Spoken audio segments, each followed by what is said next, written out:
Hello, welcome to this discussion on resume development. This discussion today is meant for both graduate students and job developers, or graduate students for their own purposes, or for those that will go on to become job developers as well. So as I talk today, I'll be talking about both separate audiences that can benefit from this information. The first thing that I want to share with you about resumes is that the primary purpose of the resume is to get the job, clearly. So the information provided today is specifically addressing the field standards about what employers are looking for in a resume to be able to help you get to the next step, which is the interview. I'm sorry, I misspoke. The purpose of the resume is to get the interview. Obviously, a resume is to get a job. But we want to have a concrete, nice looking, clear, readable document so that an employer sees it and says, I want to bring you in for an interview and get to know you and see if you're the right candidate for my job. So we need to be very purposeful in how we outline that resume and the information that we provide. So that's what we'll be discussing today. A resume writing to make an impact to get you in for the job interview. So today, I'm going to talk to you about specifically the audience, the employer that you're speaking to. And so your resume, depending on your client's resume, if somebody's going for a customer service job versus a counseling position in a practice, as opposed to a sales job, those resumes are going to look vastly different from each other, even though we think about the bones of a resume to be fundamental. So we need to think about the audience and what we believe or know to be the gold standard in those specific fields and tailor our information to that specific target audience. We also need to know what the employer needs are. So we do this by really closely reading the job description. In those job description, the employer is specifically laying out the type of candidate that they're looking for, and we use that information in our cover letter, but also in our resume, to make sure that we're addressing exactly verbatim what the employer is stating in that job description. So that again, when they look at our resume, they think this is the candidate that I need to meet. I mentioned using words from the job description, but this is critical. Headhunters and word searching software will look for, employers can type in keywords like customer service, experience, sales manager, and be able to weed out resumes that specifically highlight those target words, or those resumes to kind of pull them to the top of a pile. So it's incredibly important that we speak not only the vernacular of a field, but actually verbatim words that are used in job descriptions. And then finally, when we're writing our resume, people tend to just tell or write tasks and be very black and white and concrete when they're talking about their previous work experience. And what I challenge you to do, and what I'll show you how to do, is to, rather than tell a task, demonstrate how you performed. So those are two very different things, and they relay very different information about you as a qualified candidate, as well as your confidence and competence. And that's something that stands out when employers are looking through various resumes. So fundamentals. A resume, bottom line, are organized, clear, and accurate. So you want to be sure, obviously, that you check for typos, that your grammar is all in the same tense. So previous job experiences are listed in past tense, and everything is congruent throughout that resume. You also want to be professional in tone. So I've read resumes before that are very casual. So I've seen people who say things like, a coach, for example, talking about pumping up players. I consider that quite casual, as opposed to giving a motivational speech or a discussion before a game or a sporting event. So we want to be careful about talking in a way that we would talk perhaps with a friend. Email addresses are important. Your email address should be your full name, your full legal name if possible, and not your nickname, not your pet's name, not your favorite actor's name. For example, my nickname, or my email address rather, is Catherine.Klein@gmail.com. Very intentional. limits confusion, and it is very professional, obviously. It's not giving away any personal information about me. I've seen resumes that have, for example, johnny'smom@gmail.com. Well, that tells a lot about you personally that you might not necessarily need to or want to share with an employer who's viewing your resume to weed you out from other candidates. Again, we want to focus on what you've achieved. What have you done? And sometimes this is hard to do. But if you sit down and think for a little bit and talk to peers or even colleagues to help you think about this, you'd be surprised. There are things that you can write on your resume that indicate your accomplishments. Resume length, that's a taboo subject. A lot of people want to include everything that they've ever done before. And so then we have like a 3-page resume. Employers don't like that. They want a 1-page resume. In fact, studies show that most employers, 70% of employers, prefer a 1-page resume. So that's very personal for people to get rid of jobs that they've had. And we'll talk about the right time to do that and when it's not appropriate to do that. But regardless, even if you have a long, extensive career, you still need to be brief. We don't need to list every single thing you've ever done. We need to tailor information specific. And a beautiful resume, one that uses space effectively, is something that really grabs somebody's attention. So, and I'll give you examples of that as well. So make something that is aesthetically appealing to the audience. So there are various types of resumes, chronological, functional, and then a combination of resumes. And each are used at for a specific individual. So chronological resumes are resumes that are listed, or where education experience is listed in reverse chronological order. So your most recent experience or educational attainment is listed first, and then your last, the one previous, is listed second, and so on and so forth. Sometimes I will see resumes where people do this for employment correctly, but then for education, they list in chronological order. So be consistent throughout your resume. The most recent experience you've had should be the top one, because that's the most relevant, and that's what you want employers to see first and foremost.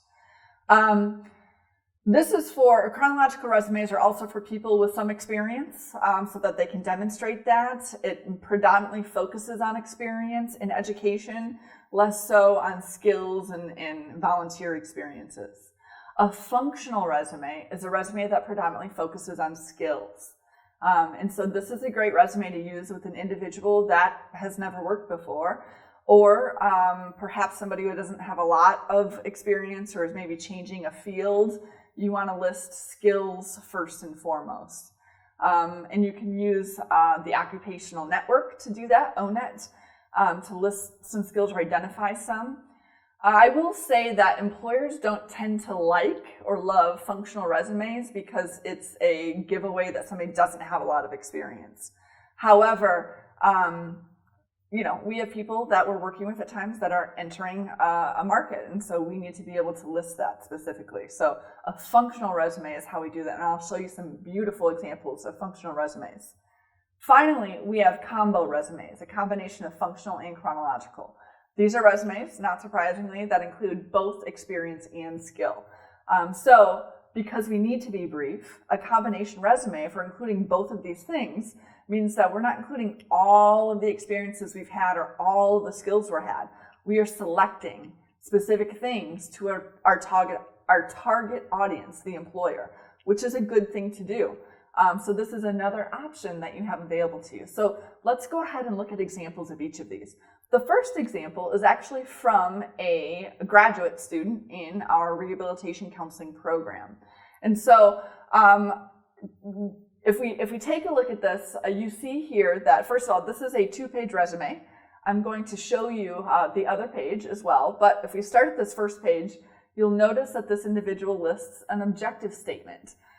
Some resumes refer to this section as a professional summary or a job skills summary. But initially at the top of a resume, of most resumes, you want to have some type of a statement to the audience, to the employer, about what your goal is, so that you can be very clear. What's nice about this is by filling out this statement, you are again targeting your audience. The employer knows that that statement was written by you to them, and so they don't get the sense that you're just sending this out everywhere and you're looking for anything. So that's very important to pay attention to. This individual lists, obviously, their education. And notice here that and by the way, this is a fabulous resume, but I do believe that every resume can be enhanced.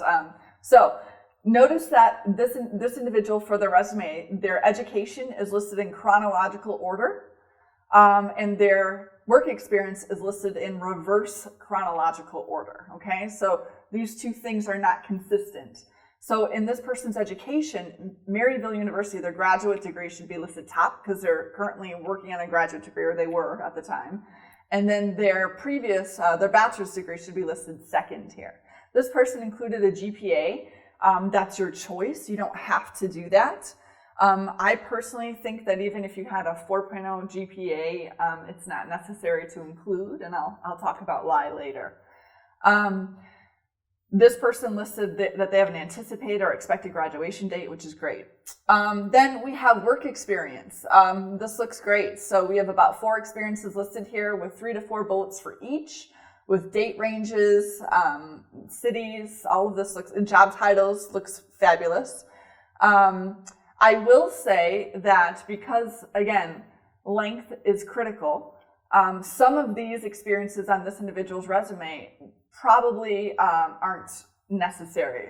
For example, obviously that would be the longest had, or the oldest rather, experience we could potentially get rid of.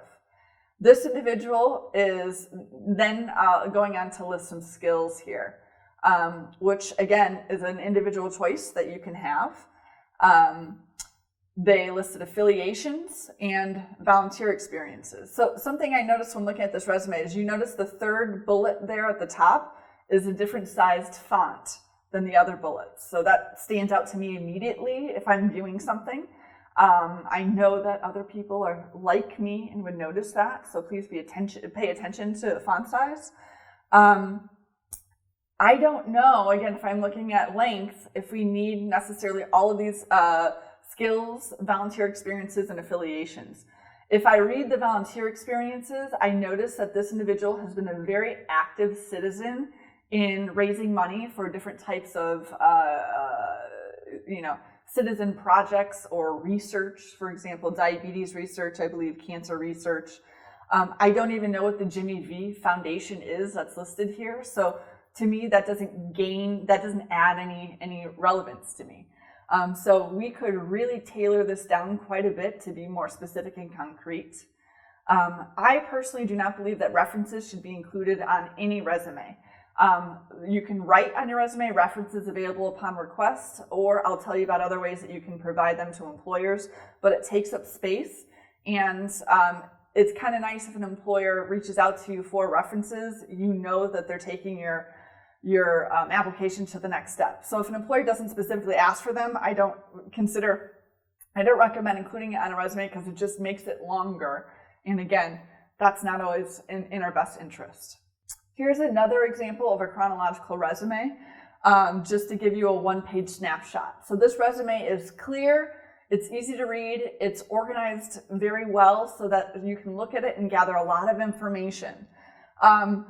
So again, instead of an objective statement, they've called theirs a resume profile. They list some experience that they've had, as well as education is in the left-hand margin. So it's smaller, it takes up a little less space. And then skills are listed, but they're listed visually, which is an interesting feature here as well. And it's really easy to glance over this resume and get a lot of information about this candidate. Also at the bottom, rewards are listed there. So it's a different way to, again, use a chronological resume, but in a one-page layout here. To juxtapose this, here's a functional resume to consider. Similar format here in a one-page resume. And I'll talk about templates at the end of our discussion today, but these templates came from the same source, which is Resume Genius, and everybody can access them. So at the top, you have, again, a summary of qualifications. So this is different than writing an objective or a professional summary. This summary is talking specifically about the candidate and not their goal, okay? So that's interesting. Again, functional resumes are predominantly used for people with limited experience, if any previous experience. So notice the difference there. We also still have skills listed and then a visual representation of skills on the left-hand column, but no experience, okay? So this is a very impressive resume, and this person might have very limited experience, even though we see that they've won awards for their substitute teaching. So this is just a different type of example. Here's another functional resume. So again, we have qualifications listed at the top and accomplishments. I mentioned earlier that selling yourself and talking about your achievements is critical. This immediately makes you stand out from competition. And again, hopefully get you in for that job interview. Rather than talking about listing bullets under specific job titles this candidate has had, they've instead used job titles and listed bullets under this professional experience section. And the reason for this is this individual likely had similar job duties at different positions. So rather than take up extra space and duplicating oneself, they've reorganized how they're expressing their experiences. So again, another really conscientious way to make a one-page resume. What's different from this resume from this one is I see a lot more text, a lot more stuff, if you will, on that page. There's a lot more for an employer to review here and read over as opposed to a limited snapshot that we kind of see here. So you have to think about that and who your target audience is and what you think will best suit their needs. Let's look at a combination resume now. So this resume lists at the top here in bolded print those skills that we see in functional resumes. But this resume also has the chronological resume features plus the skills from a functional resume, thus making it a combo. So again, a really nice way to highlight skills while also including experience that this person's had in reverse chronological order. And as you see, an objective statement. An objective statement with a job title, with years of experience, with a goal, all critical. And we'll talk about objective statements too. Here's another combo resume. Again, we're changing this up visually to list skills right in the center of that resume here, and experience just below that. So this also is a resume that gives an employer a lot of information on one page with limited sentences, but bullet points and being concise and to the point. What should you do as a graduate student? What do I recommend for you, or what would I like to see in your resumes as you create them for me? First of all of you, obviously a resume is going to include name, address, email, telephone, so that somebody can contact you. You all will be creating electronic portfolios for me or web pages, so a link to that or your web page should be included in that as well. You'll include an objective statement, which I'll discuss, your education. For your experience, you likely have prior work experience, you're working right now, but you definitely throughout the program are going to obtain clinical experience. And it's recommended that you delineate between the two because clinical experience, in my opinion, is more relevant than a job that you had that's not related to our field. An employer or somebody that you're talking to for an internship, for example, would be most interested in a clinical experience that you've had. So I recommend that you delineate those things. Obviously, throughout your resume, you want to hone in on those keywords, pull them from the job description or from that company's website to be able to recommend them or utilize them rather. Now in red, I've put skills, honors, and references. These are things that I don't think you need to put on a resume to get a job interview. I think that you can provide them to employers in alternative formats, and I'll talk about that. But I wouldn't put that on. It takes up too much precious space. So if you're working with a client that has limited or no work experience, I'm going to recommend that you create with them a functional resume, asking them about any volunteer activities they've had, anything that they've done with church, For example, to give back to the community, that you can then consider skills that would be relevant or applicable. If they babysat for relatives, if they've done yard work for grandparents, anything like that is a skill, believe it or not, and indicative of somebody able to follow task, be productive, be helpful, and things that you can reword in a professional manner to build a functional resume. So with somebody with limited work experience, notice here, which is very different from the recommendations I gave for you, we want to include volunteer experience in this person's resume. In fact, that might be the only experience that they have. So bullet that out with dates and agencies and tasks, as well as listing specific skills that you can pull from them. Again, no references should be on this resume. If somebody has honors and you have space for it, then I think it's okay to include if, to boost this resume with somebody with limited experience. So if we have a client that has a lot of work experience, you could do either a combination or a chronological resume. Again, some of the same details here. I think it's up to the person in the field if you want to list skills or work history first or second. And most of the time in many business sectors, education is listed last. So, you can kind of add that at the bottom there after work experience. Again, honors, volunteering, references, all of that doesn't need to be on a resume. We need to conserve space. Now, I'll talk about length in a moment. Let's talk about objective statements, okay? These are important. It's at the very top of a resume. It's the first thing that employers will likely read. And so they are comprised of a few critical ingredients to make a whole cake there. You need flour, butter, and eggs. So you need to make sure that you consider each ingredient in an objective statement for it to be effective. I have a few examples here. The first one, so we're, again, job titles, what you're trying to obtain, if you have experience to include that, and then keywords from the job description. So these could sound like this: customer service manager seeking an opportunity to use my customer service and management skills to improve customer satisfaction. Elementary education teacher looking for a position at a small independent school where I can apply my 5 years of teaching experience and my curriculum development skills.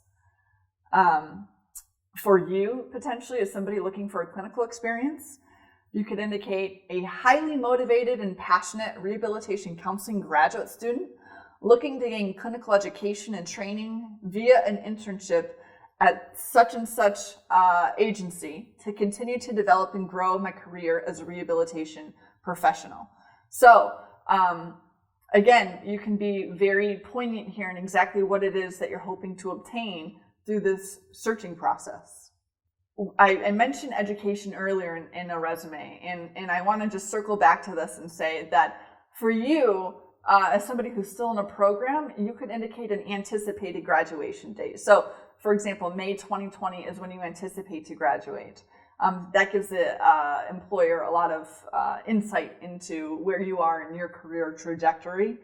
Again, you don't have to include GPA, but we want our degree, our title, our major, if you will, minor, if you have a minor, and then if there are awards or academic honors, it's important to include those, or appropriate to include those there. Experience. So this is not as straightforward as it seems to just list the job title, an employer, and a date. There's a right and a wrong way to do this. So I talked about using describing things earlier, as opposed to, or describing accomplishments as opposed to listing tasks. So you do want to focus on the achievements, so by using action words. And for example, you could say that you initiated various things, you supervised, you coordinated. This is very, again, forward thinking. It's showing that you're doing things as opposed to listing things that you've done. It sounds different when we read those over in our head. And I say be selective here. You might have had 10 job duties, but clearly we're not going to list all of those to conserve space. So you maybe want to list 3 maybe 4. So rather than saying, so I have some examples here. I managed a caseload at a busy office located in downtown St. Louis. That's very, concrete. An action statement, a descriptive statement would say, I managed a caseload of 100 deaf or hard of hearing clients simultaneously at the largest office within Greater St. Louis. So what you're doing there is you are quantifying your worth and value and experience by listing approximately the size of your caseload. You use the word simultaneously. So you're talking about how, you're doing all of these things at once, indicating that you're capable of handling a lot of responsibility, and you're doing it at an incredibly fast-paced, busy office. And you're talking about what type of population you serve. So there's a lot of information there.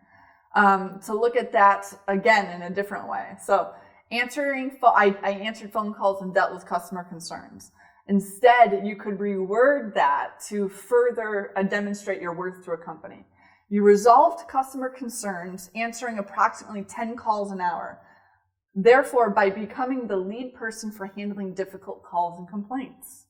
So that's somebody that I would want to bring in for a job interview, as opposed to somebody else who can just answer phone calls and deal with, customer concerns. I have 10 people doing that already. I want to bring in the person who's been the lead on doing this at the previous job.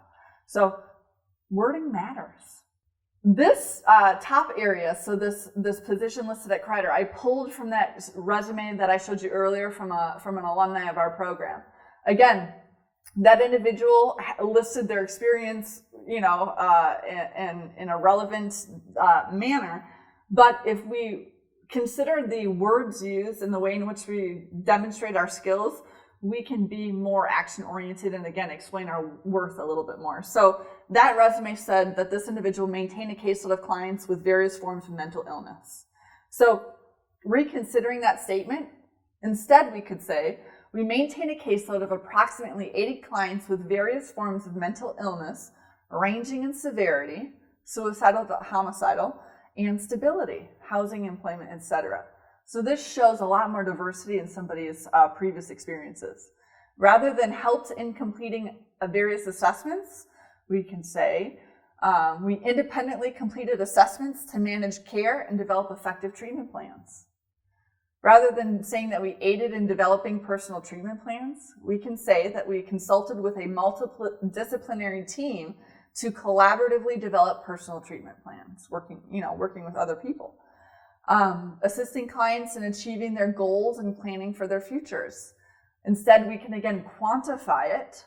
So assisting 125 clients in doing what? We helped them get jobs, and we helped 40 clients obtain housing. That's a very different statement than the one listed in white there.